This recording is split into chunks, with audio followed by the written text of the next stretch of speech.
Hello friends, welcome to GK mind game. ಪ್ರಶ್ನೆಗಳ ಸಂಪೂರ್ಣ ಮಾಹಿತಿಗಾಗಿ ವಿಡಿಯೋನ ಎಲ್ಲೂ ಸ್ಕಿಪ್ ಮಾಡದೆ ಕಂಪ್ಲೀಟಾಗಿ ನೋಡಿ.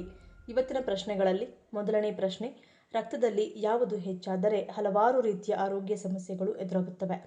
ಆಪ್ಷನ್ಸ್: ಎ ಪ್ಲೇಟ್ಲೆಟ್ಸ್, ಬಿ ಬಿಳಿ ರಕ್ತ ಕಣ, ಸಿ ಆಮ್ಲಜನಕ, ಡಿ ಪ್ಲಾಸ್ಮಾ.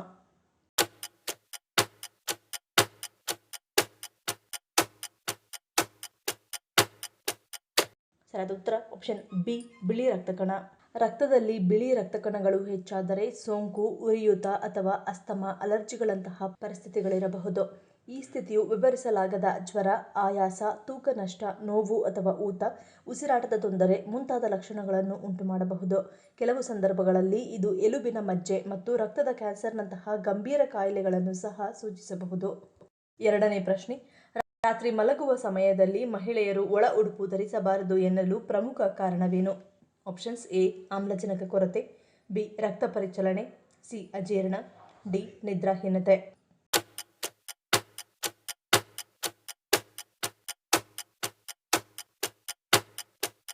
ಸರಿಯಾದ ಉತ್ತರ ಆಪ್ಷನ್ ಎ ಮತ್ತು ಬಿ. ನಿದ್ದೆಯ ಸಮಯದಲ್ಲಿ ದೇಹಕ್ಕೆ ದೊರಕುವ ಆಮ್ಲಜನಕದ ಪ್ರಮಾಣ ಕಡಿಮೆಯಾಗುತ್ತದೆ. ಯಾವಾಗ ಆಮ್ಲಜನಕ ಕಡಿಮೆಯಾಯಿತೋ ಮರುದಿನ ಮೆದುಳಿಗೆ ಆಮ್ಲಜನಕದ ಕೊರತೆಯಾಗಿ ತಲೆನೋವು ಎದುರಾಗುವುದು ಖಚಿತ. ಆದರೆ ಈ ಬಂಧ ಸ್ತನಗಳನ್ನು ಎತ್ತಿ ಹಿಡಿಯುವ ಜೊತೆಗೆ ರಕ್ತ ಪರಿಚಲನೆಗೆ ಕೊಂಚ ಅಡ್ಡಿಯುಂಟು ಮಾಡುತ್ತದೆ. ಪ್ರಾರಂಭದಲ್ಲಿ ರಕ್ತ ಪರಿಚಲನೆಗೆ ಎದುರಾದ ಅಡ್ಡಿ ಅಷ್ಟಾಗಿ ಗಮನಕ್ಕೆ ಬರುವುದಿಲ್ಲ. ಆದರೆ ಕ್ರಮೇಣ ತಲೆ ತಿರುಗುವಿಕೆ, ಗೊಂದಲಗಳು ಎದುರಾಗತೊಡಗುತ್ತವೆ. ರಕ್ತ ಪರಿಚಲನೆ ಕುಂಠಿತಗೊಂಡರೆ ಯಾವ ಭಾಗದಲ್ಲಿ ರಕ್ತ ಪರಿಚಲನೆ ಕಡಿಮೆಯಾಗುತ್ತದೆಯೋ ಅಲ್ಲಿ ನರಗಳು ತಿರುಚಿಕೊಳ್ಳುವ ವಿರಿಕೋಸ್ ವೇನ್ಸ್ ಎಂಬ ಸ್ಥಿತಿ ಕಾಣಿಸಿಕೊಳ್ಳುತ್ತದೆ. ಮೂರನೇ ಪ್ರಶ್ನೆ, ಭಸ್ಮಾಸುರನ ಭಸ್ಮದಿಂದ ರೂಪುಗೊಂಡಿರುವ ನಿಗೂಢ ಜಲಪಾತ ಯಾವುದು? ಆಪ್ಷನ್ಸ್: ಎ ತಲೈಯಾರ್ ಜಲಪಾತ, ಬಿ ಬರ್ಕಣ ಜಲಪಾತ, ಸಿ ಬಹುತಿ ಜಲಪಾತ, ಡಿ ವಿಭೂತಿ ಜಲಪಾತ.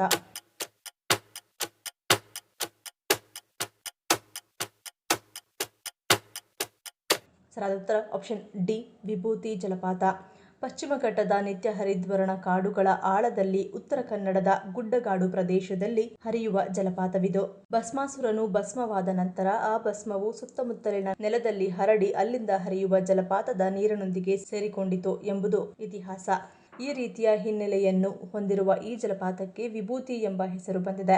ಇದು ಕೇವಲ ಒಂದು ನಂಬಿಕೆಯಲ್ಲ, ಬದಲಾಗಿ ವಿಭೂತಿ ಜಲಪಾತದ ಸುತ್ತಮುತ್ತಲಿನ ಬಂಡೆಗಳು ಮತ್ತು ಭೂಮಿ ವಿಶಿಷ್ಟವಾದ ಬಿಳಿ ಬಣ್ಣದ ಖನಿಜಗಳಿಂದ ಕೂಡಿವೆ. ನಾಲ್ಕನೇ ಪ್ರಶ್ನೆ, ಪುರುಷರನ್ನು ಕಾಡುವ ಪ್ರಾಸ್ಟೇಟ್ ಕ್ಯಾನ್ಸರ್ ಅನ್ನು ಬರದಂತೆ ತಡೆಯುವ ಶಕ್ತಿ ಯಾವುದಕ್ಕಿದೆ? ಆಪ್ಷನ್ಸ್: ಎ ಕಾನೆ ಮೀನು, ಬಿ ಕಾಡು ಹಾಗಲಕಾಯಿ, ಸಿ ಕಲೋಂಜಿ ಬೀಜ, ಡಿ ದೇಸಿ ತುಪ್ಪ.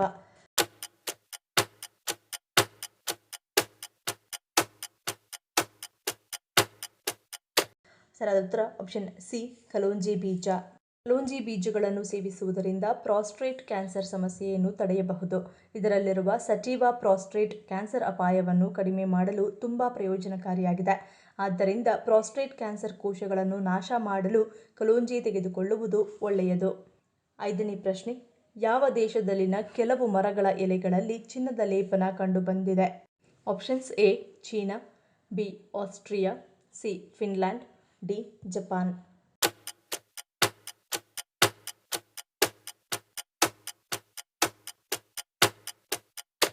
ಸರಿಯಾದ ಉತ್ತರ ಆಪ್ಷನ್ ಸಿ ಫಿನ್ಲ್ಯಾಂಡ್. ಉತ್ತರ ಫಿನ್ಲ್ಯಾಂಡ್ನಲ್ಲಿರುವ ನಾರ್ವೆ ಸ್ಪ್ರೂಸ್ ಎಂಬ ಜಾತಿಯ ಮರಗಳ ಎಲೆಗಳ ಒಳಗೆ ಚಿನ್ನದ ಸಣ್ಣ ಸಣ್ಣ ಕಣಗಳನ್ನು ಪತ್ತೆ ಹಚ್ಚಿದ್ದಾರೆ.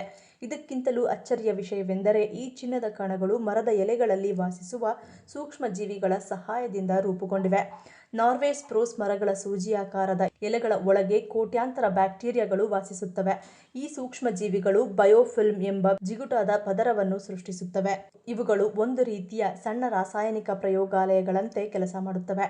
ಈ ಬ್ಯಾಕ್ಟೀರಿಯಾಗಳು ಮಣ್ಣಿನಲ್ಲಿ ನೀರಿನೊಂದಿಗೆ ಕರಗಿರುವ ಚಿನ್ನವನ್ನು ಹೀರಿಕೊಂಡು ಅದನ್ನು ಘನರೂಪದ ನ್ಯಾನೋ ಗಾತ್ರದ ಚಿನ್ನದ ಕಣಗಳಾಗಿ ಪರಿವರ್ತಿಸುತ್ತವೆ.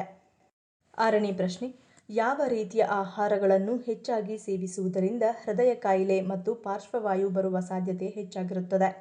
ಆಪ್ಷನ್ಸ್: ಎ ತಂಪು ಆಹಾರ, ಬಿ ಸಂಸ್ಕರಿಸಿದ ಮಾಂಸ, ಸಿ ಕರಿದ ಆಹಾರ, ಡಿ ಸಿಹಿ ಪದಾರ್ಥ.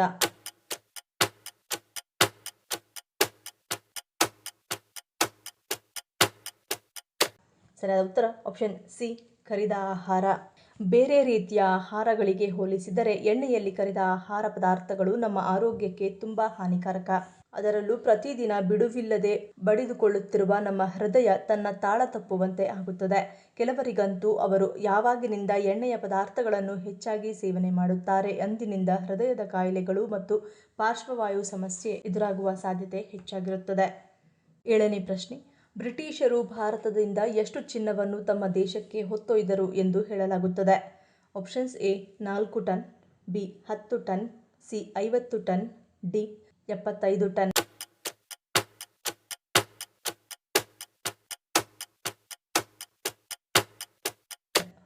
ಸರಿಯಾದ ಉತ್ತರ ಆಪ್ಷನ್ ಎ 4 ಟನ್. 1765ರಿಂದ 1938ರವರೆಗೆ ಬ್ರಿಟಿಷರು ಭಾರತದಿಂದ $44.6 ಟ್ರಿಲಿಯನ್ ಮೌಲ್ಯದ ಸರಕುಗಳನ್ನು ಕಳುಹಿಸಿದ್ದಾರೆ ಎಂದು ಆರ್ಥಿಕ ಇತಿಹಾಸಕಾರರು ಹೇಳಿದ್ದಾರೆ. ಈ ಮೊತ್ತವು ಇಂದಿನ ಇಂಗ್ಲೆಂಡ್ನ ಆರ್ಥಿಕತೆಯ 17% ಸಮಾನವಾಗಿದೆ. ಅವರು ಕೇವಲ ಸರಕುಗಳನ್ನಷ್ಟೇ ಅಲ್ಲ, ನೂರಾರು ಟನ್ ಚಿನ್ನವನ್ನು ಹೊರತೆಗೆದರು. ವಿಶೇಷವಾಗಿ ಮೈಸೂರಿನ ಟಿಪ್ಪು ಸುಲ್ತಾನನ ಸೋಲಿನ ನಂತರ ಅವರು ಕೋಲಾರ ಗೋಲ್ಡ್ ಫೀಲ್ಡ್ಸ್ ಗಣಿಗಳನ್ನು ವಶಪಡಿಸಿಕೊಂಡು 121 ವರ್ಷಗಳ ಕಾಲ ಚಿನ್ನವನ್ನು ಗಣಿಗಾರಿಕೆ ಮಾಡಿದರು. ಸುಮಾರು 4 ಟನ್ ಚಿನ್ನವನ್ನು ಇಂಗ್ಲೆಂಡಿಗೆ ಸಾಗಿಸಲಾಯಿತು ಎಂದು ಹೇಳಲಾಗುತ್ತದೆ. 8ನೇ ಪ್ರಶ್ನೆ. ಯಾವ ಸಮಸ್ಯೆ ಇದ್ದವರು ಅಥವಾ ಇರುವವರು ತಪ್ಪಿಯೂ ನುಗ್ಗೆಕಾಯಿಯನ್ನು ತಿನ್ನುವ ಹಾಗಿಲ್ಲ? Options A sugar, B low BP, C ತಲೆನೋವು, ಡಿ ಫ್ಯಾಟಿ ಲಿವರ್.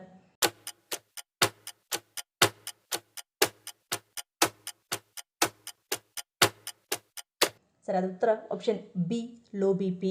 ಕಡಿಮೆ ರಕ್ತದೊತ್ತಡ ಇರುವವರು ನುಗ್ಗೆಕಾಯಿ ತಿನ್ನದಿರುವುದು ಒಳ್ಳೆಯದು.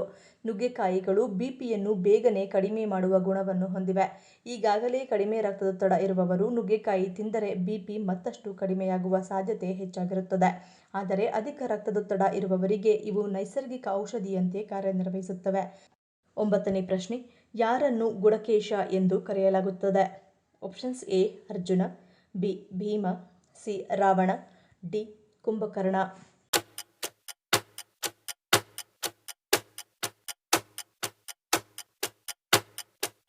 ಸರಿಯಾದ ಉತ್ತರ ಆಪ್ಷನ್ ಎ ಅರ್ಜುನ. ಗುಡಕೇಶ ಎಂದು ಅರ್ಜುನನನ್ನು ಕರೆಯಲಾಗುತ್ತದೆ ಏಕೆಂದರೆ ಅವನು ನಿದ್ರೆಯನ್ನು ಗೆದ್ದವನು. ಗುಡಕೇಶ ಎಂದರೆ ನಿದ್ರೆಯನ್ನು ಗೆದ್ದವನು ಅಥವಾ ಸೋಮಾರಿತನವನ್ನು ಜಯಿಸಿದವನು ಎಂದರ್ಥ. ಅರ್ಜುನನು ತನ್ನ ನಿದ್ರೆಯ ಮೇಲೆ ನಿಯಂತ್ರಣವನ್ನು ಹೊಂದಿದ್ದನು ಮತ್ತು ಮಹಾಭಾರತದ ಯುದ್ಧದ ಸಮಯದಲ್ಲಿ ಕೃಷ್ಣನು ಅವನನ್ನು ಈ ಹೆಸರಿನಿಂದ ಸಂಬೋಧಿಸಿದನು. 10ನೇ ಪ್ರಶ್ನೆ. ಆಲದ ಮರಕ್ಕೆ ಬ್ಯಾನಿಯನ್ ಟ್ರೀ ಎಂದು ಹೆಸರಿಟ್ಟವರು ಯಾವ ದೇಶದವರು? ಆಪ್ಷನ್ಸ್ ಎ ಪೋರ್ಚುಗೀಸರು, ಬಿ ಡಚ್ಚರು, ಸಿ ಬ್ರಿಟಿಷರು, ಡಿ ಫ್ರೆಂಚರು.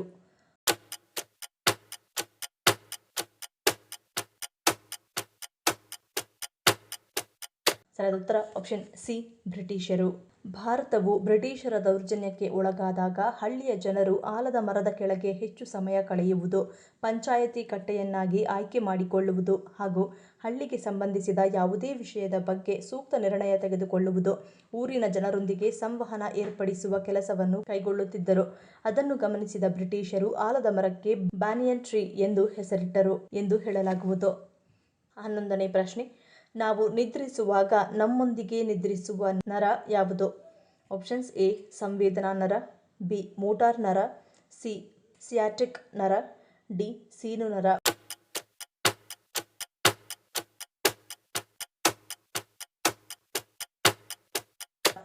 ಸರಿಯಾದ ಉತ್ತರ ಆಪ್ಷನ್ ಡಿ ಸೀನು ನರ. ಒಬ್ಬ ವ್ಯಕ್ತಿಯು ನಿದ್ರಿಸುವಾಗ ಅವನ ದೇಹದ ಅಧಿಕ ಭಾಗಗಳು ವಿಶ್ರಾಂತಿ ಪಡೆಯುತ್ತವೆ. ಹೀಗಾಗಿ ನಾವು ನಿದ್ದೆ ಮಾಡುವಾಗ ಸೀನು ನರ ಕೂಡ ವಿಶ್ರಾಂತಿ ಪಡೆಯುತ್ತದೆ. ಆದ್ದರಿಂದ ನಾವು ನಿದ್ರಿಸುವ ಸಮಯದಲ್ಲಿ ಸೀನು ಬರುವುದಿಲ್ಲ ಮತ್ತು ಸೀನಲು ಸಹಾಯ ಮಾಡುವ ನರಗಳು ಶಾಂತ ಸ್ಥಿತಿಯಲ್ಲಿರುತ್ತವೆ. ಆದಾಗ್ಯೂ ನಿದ್ರಿಸುವಾಗ ಸ್ವಲ್ಪ ಸೀನುವಿಕೆ ಇರಬಹುದು, ಆದರೆ ಗಾಢ ನಿದ್ದೆಯಲ್ಲಿ ಸೀನುವಿಕೆ ಅಸಾಧ್ಯ. ಆದರೆ ಕೆಲವೊಮ್ಮೆ ಅಜೀರ್ಣ ಮತ್ತು ಅನಾರೋಗ್ಯಕ್ಕೆ ತುತ್ತಾದಾಗ ಸೀನು ಬರುತ್ತದೆ. ಈ ಪ್ರಶ್ನೆಗಳಲ್ಲಿ ನೀವು ಎಷ್ಟು ಪ್ರಶ್ನೆಗಳಿಗೆ ಸರಿ ಉತ್ತರವನ್ನು ಕೊಟ್ಟರಿ ಅನ್ನೋದನ್ನು ಕಮೆಂಟ್ ಮಾಡಿ ತಿಳಿಸಿ. ಈ ವಿಡಿಯೋ ನಿಮಗೆ ಇಷ್ಟ ಆಗಿದ್ರೆ ಮರಿದೇ ಲೈಕ್ ಮಾಡಿ, ಶೇರ್ ಮಾಡಿ, ಸಬ್ಸ್ಕ್ರೈಬ್ ಮಾಡಿ. ನನ್ನ ಚಾನಲ್ನ ಇನ್ನೂ ಸಬ್ಸ್ಕ್ರೈಬ್ ಮಾಡದೆ ಹಾಗೆ ವಿಡಿಯೋಸ್ ನೋಡ್ತಿದ್ರೆ ಪ್ಲೀಸ್ ಸಬ್ಸ್ಕ್ರೈಬ್ ಮಾಡಿ, ಸಪೋರ್ಟ್ ಮಾಡಿ. ಮತ್ತೊಂದು ಇಂಟ್ರೆಸ್ಟಿಂಗ್ ವಿಡಿಯೋದೊಂದಿಗೆ ಸಿಗ್ತೀನಿ. Until love you all, take care.